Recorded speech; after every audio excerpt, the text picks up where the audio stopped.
বাসের ধাক্কায় মর্মান্তিক মৃত্যু এক যুবকের। বেসরকারি যাত্রীবাহী বাসের ধাক্কায় মৃত্যু এক পথচারী যুবকের। ঘটনাটি ঘটেছে শনিবার মুর্শিদাবাদের রানীনগর থানার কুপতলা এলাকায়। মৃত যুবকের নাম রেন্টু শেখ, বয়স 30 বছর। স্থানীয় সূত্রে জানা যাচ্ছে, রেন্টু শেখ নামের ওই যুবক বাড়ি থেকে রাস্তায় উঠছিল। সেই সময় সাগরপাড়া থেকে একটি বেসরকারি বাস শেখপাড়ার দিকে যাওয়ার সময় যুবককে ধাক্কা দেয়। ধাক্কা দেওয়ার পর প্রায় 250 থেকে 300 মিটার রাস্তা টেনে হিঁচড়ে নিয়ে আসে ওই যুবককে। ঘটনায় সে গুরুতরভাবে জখম হয়। সঙ্গে সঙ্গে তাকে উদ্ধার করে গোধনপাড়া গ্রামীণ হাসপাতালে নিয়ে যাওয়া হয়।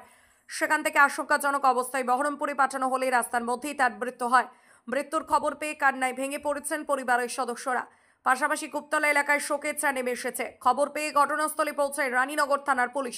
পুলিশ পৌঁছে ঘাতক বাসটিকে আটক করে থানায় নিয়ে যায়।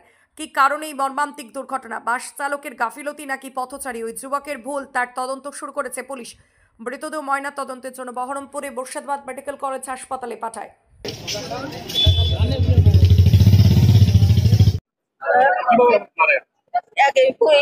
মোটর অ্যাক্সিডেন্ট 8টার দিকে হবে, 8টা 9টার। বেটা সড়কে দাঁড়িয়ে ছিল আর গাড়ি উঠে পড়েছে। বেটাকে ছেঁচড়িয়া না হলো মেলা রাস্তা না গো, দিলামের বাড়ি একটা পিছলে এসেছে।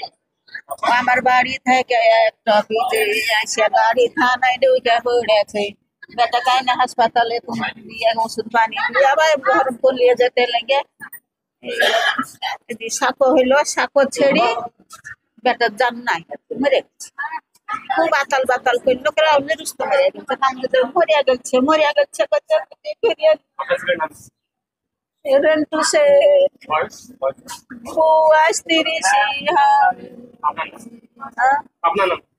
আমার নাম জুবেদারি।